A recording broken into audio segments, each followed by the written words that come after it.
Now, if you have such a broad envelope of abilities within the 5G network, how do you divide the operational part from the safety critical part? Do you have to divide them? Can they be under the same organization, or will they have to be split up? So that's the general question. If I may just add on that, as it directly relates to, yes, you absolutely can divide it in a feature that is called network slicing, right? So you're using the communication channel in 5G for the particular application. A safety, critical, ultra-reliable, low-latency service has different requirements than if you need a broadband service that is not so critical when it comes to timing, but in terms of broadband. So that is something that can 5G do, and the key word for that is so-called network slicing. So you can have a connectivity to the drone that behaves like a dedicated network, and that is one of the key elements. Well, I mean, how do we get to that situation? So we have a 5G UTM system, base UTM system, for example, but we also have a 5G operational system, video downlink and analysis and the rest of it.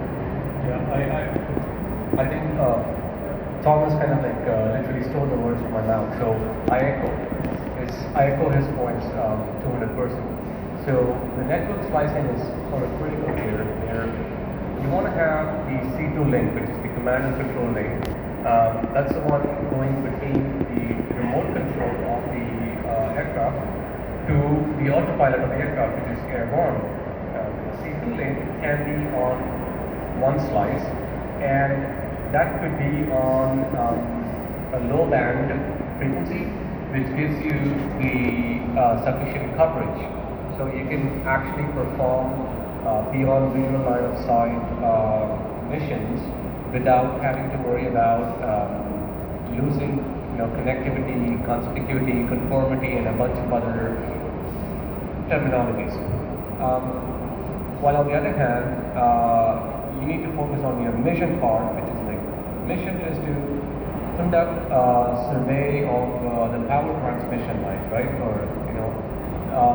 For that you need higher bandwidth, you need higher or more reliable latency network. That could be on a different slice and different type of 5G, either on a mid-band or a high band.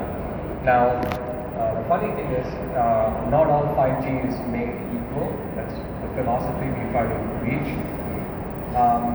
In 5G, you have three elements. You have coverage, you have latency, and you have bandwidth.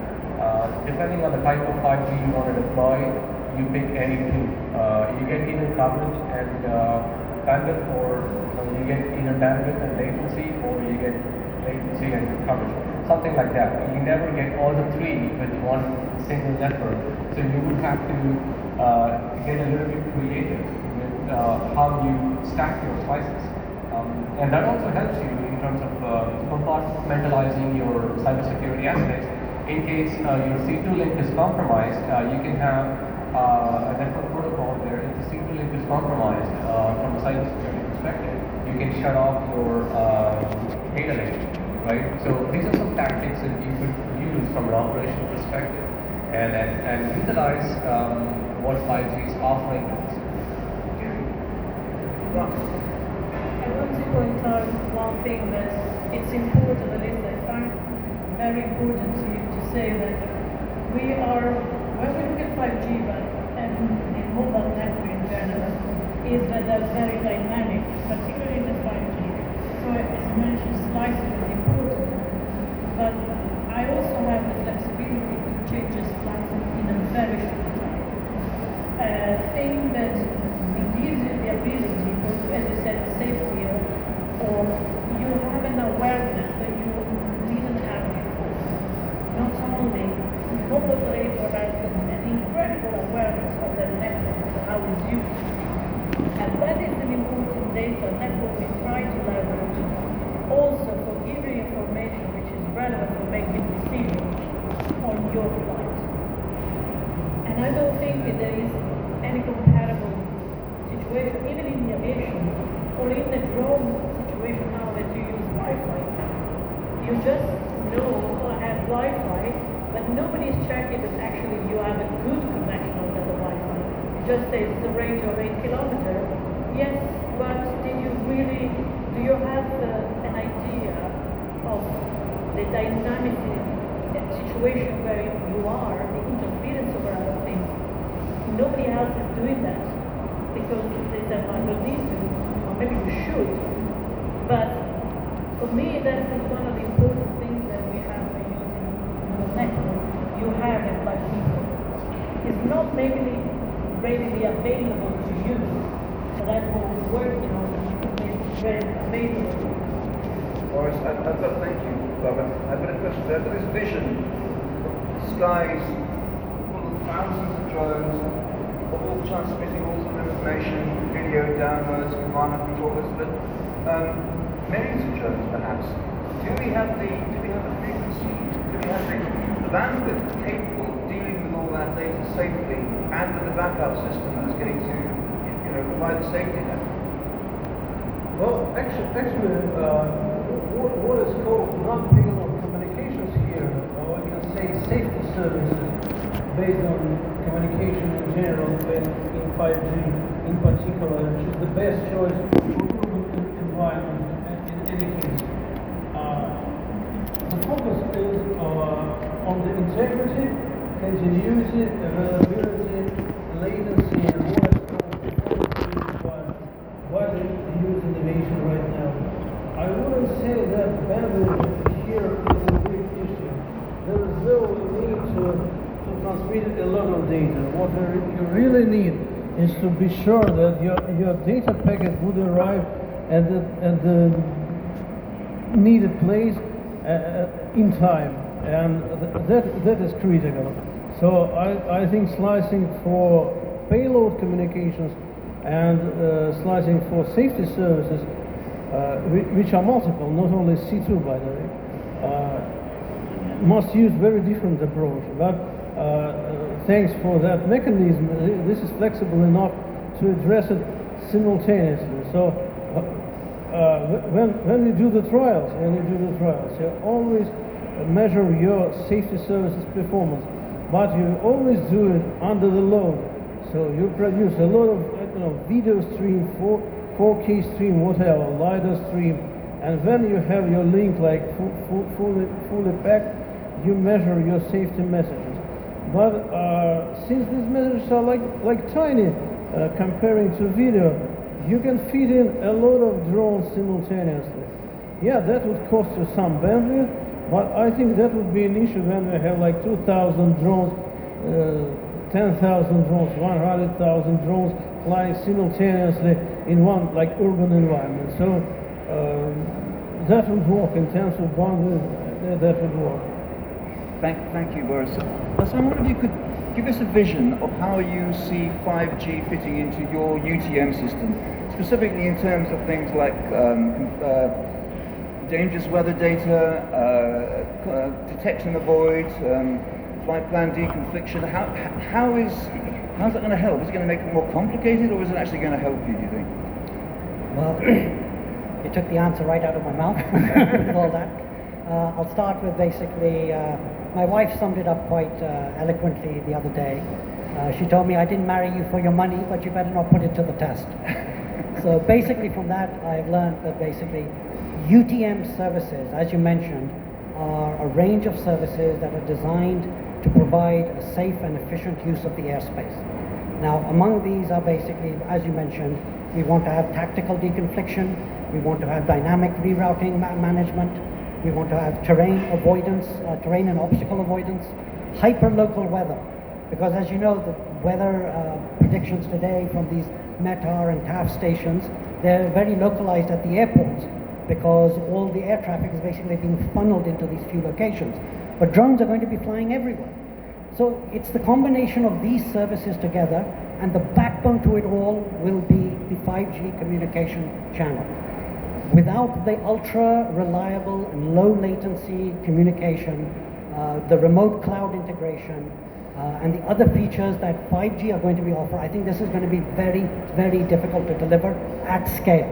Remember, the problem we're looking at here, especially at UTM for its adoption, etc., and for the drone industry in general, is the scale. Because doing that, as you mentioned at the beginning, having 3 personnel required to fly one flight, this is never going to scale. You're never going to be able to do it cheaper than the guy on the motorbike. It's only when you have one guy managing maybe 100 drones from a central location and to manage it safely and efficiently that will be possible.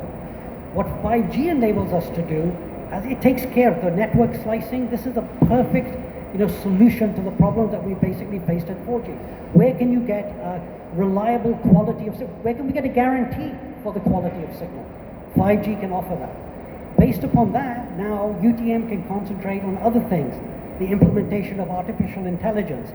My vision is basically 5G is going to enable UTM to create that digital twin and almost like a semi-sentient, semi-aware, if I could say, entity that the sky is able to react and adapt to the traffic that it's basically feeding, to the conditions that are constantly changing, weather, the terrain, what is happening at a particular location, emergency services. I've seen that mentioned by Gokul and Barbara and Thomas. These are really, really critical things that have to be provided with their own bandwidth and ability to deploy. So my view on this is that where UTM is going to take a giant leap forward with the introduction of 5G. It's a creation of that digital twin that is going to be able to autonomously adapt to the changing environment of the airspace. Okay, thank you very much indeed. It is, however, a leap. We're going to be leaping into this new technology. I'd like to ask you all one question. What are we missing? What don't we know about 5G? What is it that we really need to focus our research on now in the next few months and years to be absolutely clear that it has the levels of robustness, it has the levels of reliability? Thomas, perhaps you could kick off with that one. Right.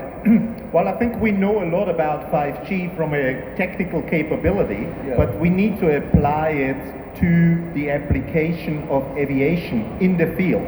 That is something that we are doing. To give you a practical example, usually a drone in a cellular network is hardly lacking signal. It has enough signal, but as we can hear in here, we are not lacking signal either. We get a lot of signal. We get too much signal sometimes when the neighbor is turning on their power amplifier and having a music played. So a drone feels similar up in the air. It is limited sometimes by interference. So that is something that we need to put into the test, into the field, so that UTM systems can actually get this additional layer of information on where is the communication good enough to actually safely operate, and in places where it is not, there will be areas where there will not be sufficient 5G, what will be the redundant technologies in communication? Satellite being one of them. Other proprietary technologies may be another one. So in order to bring up these capabilities, that is what we need to put into the field, test at large scale, and actually validate the operational safety and applicability for use cases. But I guess that's what the project like 5G is exactly designed to do. Gokul. Yes, I think as part of the 5G drones project, one of our objectives is to deliver KPIs, key performance indicators, and quality of service for 5G that's relevant for UAV and UAS applications. So what does that mean? It's one thing to say that, oh, we need better latency, we need higher bandwidth, we need better coverage, but it's another thing to qualitatively and quantitatively declare that this is the minimum level and standard of performance we expect the network to deliver to the aviation industry or to the drone operator. So, for instance, in our trials, it's almost been 3 years since we've been conducting flights.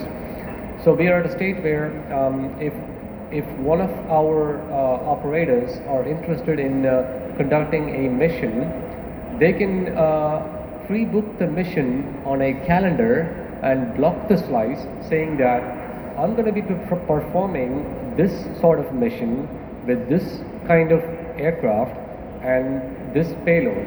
And for that, this is the quality of service we expect, and this is the demand that we have from the network provider. So this sort of enables the network provider to be aware that, okay, so we need to reserve this slice for this mission. That way it's not occupied by something else. So you're guaranteed to have your low latency, high bandwidth, or better coverage, whatever. So currently we know these numbers, the KPIs, and those things for 4G. We have done it, and it's old now. But we need that for 5G. We need to know what are these numbers, and how can we deliver those numbers. The question I have, who is the we here? Is it the standards? Is it the regulators? Is it the operators? Who is the we? Barbara, perhaps you could answer that one. So yes, it's very important, as we mentioned. One of the key things is to do the things, not just talk about it, but actually doing it in your environment. Because one of the things that we learned, that each situation is pretty much different. Even if the mobile networks are quite similar, but it's in the aviations, the geography, the political environments, the regulations on the aviations, they're all different, and the mix altogether, that's what it makes it different, right?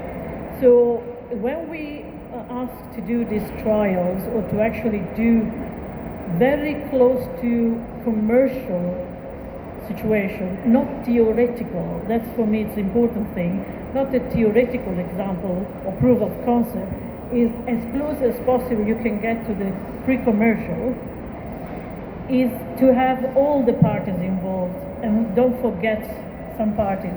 So when I mean that is, because we work in communications, make sure that there are communication providers from the 5G mobile operator, but it could be, as we mentioned, satellite, or it could be a radar, or it could be another technology. You need to make sure that you do not forget the stakeholder, because you will end up to do a trials and you leave out an important stakeholders, and you take your decision maybe on a regulatory or on a framework you're going to do, and then maybe fail when you go to the commercial. So that's why I said make sure that you are as close as possible to the commercial solution you want to go for. I hear the message. The danger is, of course, if you bring everybody on board, then everything gets slowed down, it gets mushy, and it gets a bit of a mess. Do you have to have some kind of pioneering thrust? Some organisations prepared to put their neck out. But it's incredibly difficult, I understand. I agree with that. It is very difficult, and it's also a bit of a diligence to have a look at what has already been done. Yeah. And do not reinvent the wheel. If it's already been done, maybe focus on the next step. Okay. Ask them to do, because that's the way you can speed up. I know it's in human nature, everybody wants to do it differently, and they start all over again. I want to bring the example in my areas when we talk about smart cities. It's 20 years that we're talking about smart cities, but everyone wants to try it again and again and again. Yeah. Just do it. Just do it. Yeah. Boris, so where are we on this level of maturity then? Barbara just talked about pre-commercial. In terms of the of technical maturity of 5G within the drone space, where are we on that line, do you think? Where are we at the pre-commercial stage now, or are we not quite there yet? Well, actually, 5G is very different from other aviation applications of 5G, let me say so, are very different from other aviation systems, because it is not built on purpose for aviation. So general life cycles do not apply straightforwardly here, because the technology is there, and I would assume that aviation is not very fast industry, so everything will be deployed and in place when it happens. So it's more about standardization and adoption here. And on this line, I would we are 2 years before I have the very first normative papers.